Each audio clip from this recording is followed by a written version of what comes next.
tout le monde, et aujourd'hui, comme vous le voyez, on se retrouve pour la mini FAQ du mois de janvier. Comme d'habitude, je vais répondre à 3 de vos questions. D'ailleurs, j'en profite pour vous demander de poser des questions pour les prochaines mini FAQ dans l'espace commentaire juste en dessous de la vidéo. Posez des questions qui peuvent servir à tout le monde, pas juste à vous. Parce que sinon, je vois pas trop l'intérêt de répondre à une personne. Il faut que ça puisse servir à la plupart d'entre vous pour que ce soit utile, je trouve. Maintenant, on va passer au code promo valable chez articlepêche.fr. Donc comme d'habitude, tout s'affiche au-dessus de moi et tout sera récapitulé dans la description juste en dessous de la vidéo. Pensez-y toujours à la description, je mets toujours tout dedans. Donc le premier, c'est un code moins 15% valable uniquement pour les 3 premiers. Le code, donc c'est feeling4242, tout en majuscule, sinon ça ne marche pas. Le deuxième code, c'est un code moins 10% valable uniquement pour les 10 premiers, donc c'est feeling9988. Et ensuite, l'habituel code moins 5% si vous arrivez trop tard ou entre les périodes où j'annonce les autres codes. Donc le code moins 5% c'est feeling0101. Donc avec ça, j'espère que vous pourrez vous faire plaisir. En plus, il y a les soldes qui arrivent bientôt. Et normalement, je pense que vous allez pouvoir vous faire plaisir.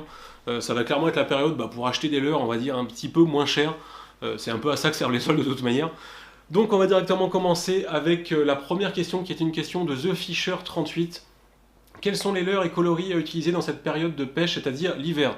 Donc ce genre de question-là revient extrêmement souvent. Donc je ne vais pas vous donner des leurres précis ou enfin vraiment des choses très précises, parce que tout simplement ça dépend du lac où vous pêchez, ça dépend de la région, ça dépend d'énormément de choses. Sachez toujours que dans la pêche, il n'y a jamais de généralité, il n'y a jamais de vérité vraie. Ce que je peux vous dire, des fois l'inverse peut complètement marcher, donc je vais essayer de vous orienter un petit peu, vraiment pour ceux qui seraient un petit peu perdus. D'ailleurs, sachez que l'hiver, c'est clairement pas la meilleure période pour commencer, c'est sûrement l'une des périodes les plus dures à pêcher, tout simplement parce que souvent les eaux sont beaucoup plus froides, les poissons sont beaucoup moins actifs et souvent sont beaucoup plus profonds dans la couche d'eau. Au niveau des leurres, il faut savoir que c'est la période où on va principalement employer des leurres beaucoup plus gros, tout simplement pour pouvoir faire bouger les poissons qui seront beaucoup plus feignants, donc il va falloir des plus grosses bouchées, donc on va dire de 4 pouces jusqu'à 7, 8, voire 10 pouces au niveau des leurres souples.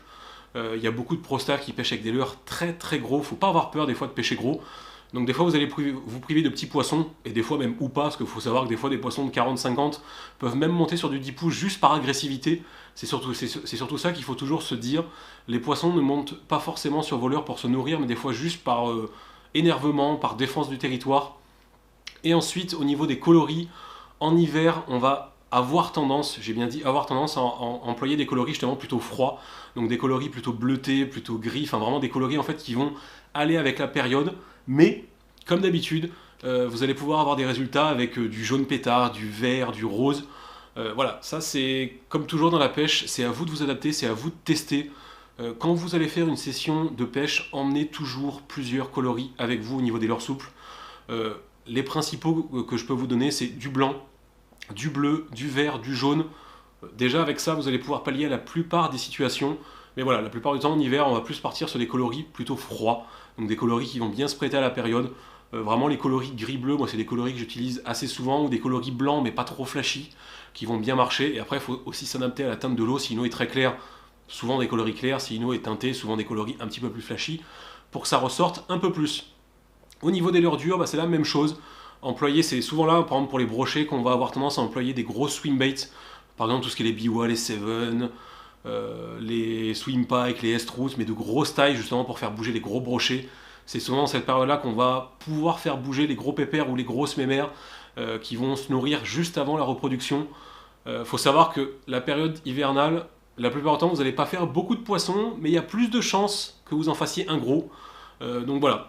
C'est les petits conseils que je peux vous donner. Après, comme d'habitude, je vous l'ai toujours dit, on n'est pas des pros. Nous, c'est des conseils. Enfin, après, c'est des conseils qui se disent depuis longtemps. Mais voilà, soyez inventifs, testez toujours de tout et surtout, ayez toujours un peu de tout sur vous justement pour pouvoir pallier à n'importe quelle situation. Question numéro 2. Si je retrouve ma souris. Alors, une question de Julien Pérez. Salut pour les débutants, à quoi voit-on que sa tresse est usée et qu'il faut la changer? Donc, on va déjà répondre à cette question-là. Donc ça, c'est quelque chose qui revient assez souvent. Parce que c'est vrai que c'est pas évident. La plupart du temps, les tresses, après ça va dépendre de votre utilisation ou de la tresse aussi, de la tresse que vous allez acheter. Il y a des tresses qui sont plus ou moins résistantes. La plupart du temps, moi je vais faire 2 saisons avec une tresse, 1 à 2 saisons. Et quand vous avez, enfin, le moyen de voir en fait qu'elle est abîmée, déjà la plupart du temps elle va devenir cassante. Par exemple, quand vous allez faire votre nœud, la tresse va casser juste quand vous allez serrer, et souvent elle va commencer à s'effilocher. Vous allez commencer à avoir des petites boulettes en fait, plein de petites peluches en fait qui vont se former sur votre tresse. Quand vous voyez ça, commencez un petit peu à vous inquiéter, justement, c'est le signe que votre tresse est en train de s'abîmer. Et la deuxième astuce, plutôt que de changer votre bobine, tout simplement retournez là. Donc vous sortez toute votre tresse et vous la versez. Donc vous mettez le côté fatigué au fond du moulinet, et comme ça, forcément, le côté qui était au fond du moulinet, lui, n'a jamais vu la lumière du jour et l'eau, donc lui, il sera tout neuf. Moi, souvent, c'est comme ça que je fais 2 saisons avec. La première saison, je retourne ma bobine de tresse, et la deuxième saison, une fois que la tresse est complètement fumée, je change complètement ma bobine. Et la deuxième question, est-ce qu'il faut changer son bas de ligne en fluoro avant chaque session? Donc ça, moi je sais que la plupart du temps, avant chaque session, je vérifie tous mes montages, tous mes bas de ligne. Faut savoir que le fluoro, ça vaut pas très cher, et c'est quand même con de casser sur un petit ou un gros poisson juste parce que votre fluoro était abîmé, ou que votre nœud était fatigué, ou voilà, plusieurs raisons. Pour voir que votre fluoro est abîmé, c'est simple, vous passez votre doigt sur tout le long du fluoro. Si vous sentez le moindre petit accroc, coupez juste au-dessus de cet accroc. Si vous reste plus assez de fluoro, changez entièrement votre bas de ligne. Mais le moindre petit accroc, même si c'est vraiment très léger, changez votre bas de ligne. Parce que, voilà, comme je vous dis, ça serait con, je sais pas, d'y lancer après, de tomber sur un brochet d'1 mètre et de casser, simplement parce que votre fluoro était abîmé, et d'avoir clairement les boules, parce que ça arrive, malheureusement. Nous, ça nous est pas arrivé souvent, mais ça nous est arrivé. Ded, je pense, pourra en témoigner. Lui, ça y est souvent arrivé, par exemple, sur des nœuds fatigués. Il avait la flemme de refaire son nœud avant une sortie. Il disait, bon, ça va tenir, et puis 5, 6, 10, 15 lancés, et boum, ça cassait. Voilà, tout con.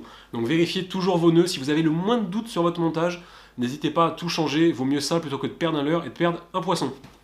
Et maintenant, on va passer à la dernière question, qui a été une question de Cédric Gaillot. Salut, une question pour le nain. J'ai des leurres avec un anneau brisé, d'autres sans.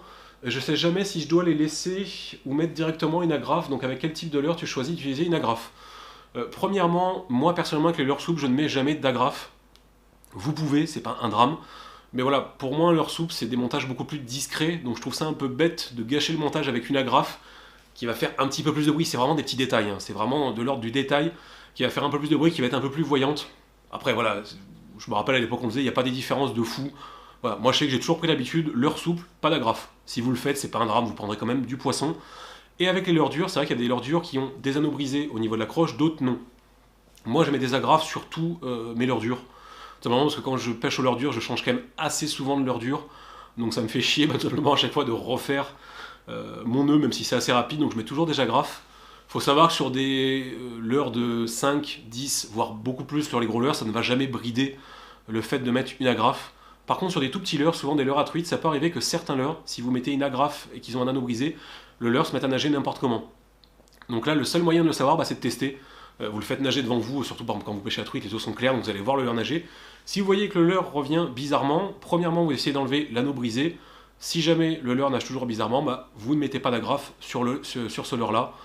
C'est assez rare, mais je sais que moi sur certains rapalas, j'étais obligé justement d'enlever l'anneau brisé. Sur certains ilex, si je dis pas de bêtises, il me semble des fois je suis obligé d'enlever les anneaux brisés. Donc ça voilà, il faut tester. Si vous voyez que le leurre nage bizarrement, revient sur le côté ou a tendance des fois à remonter à la surface, c'est qu'il y a un problème avec l'anneau brisé ou l'agrafe. Et aussi au niveau des tailles d'agrafe, faites attention. La plupart du temps, pour vous donner un ordre d'idée, pour les leurres à truite, j'utilise de la double 0 ou de la triple 0. Donc vraiment des petites agrafes, en gros pour des leurres jusqu'à 5 cm. Pour les leurres classiques de 5 à 10 cm, j'utilise de la 1. Et pour le big bait, c'est de la 4 ou de la 5, donc vraiment de la grosse agrafe. Voilà, ça pourra peut-être vous orienter sur le choix de vos agrafes. Là-dessus, écoutez, je pense vous avoir tout dit. Comme d'habitude, j'espère que ça pourra vous servir, vous donner de petites astuces pour réussir un petit peu mieux vos parties de pêche. On le répète toujours, on n'est pas des pros, on n'a pas la science infuse, et surtout la pêche, il n'y a pas vraiment de vérité dans la pêche, comme je vous l'ai dit au début. Pensez toujours à être inventif. La pêche, c'est vraiment dans votre tête que ça se passe. C'est à vous de trouver des solutions. Ne vous appuyez pas toujours sur ce que d'autres youtubeurs vous disent. Soyez inventif sur vos parties de pêche. Là-dessus, comme d'habitude, si la vidéo vous a plu, le petit like. Si vous avez des remarques ou des améliorations à faire, l'espace commentaire est là pour ça. Et on se retrouve prochainement pour d'autres petites vidéos. Ciao tout le monde.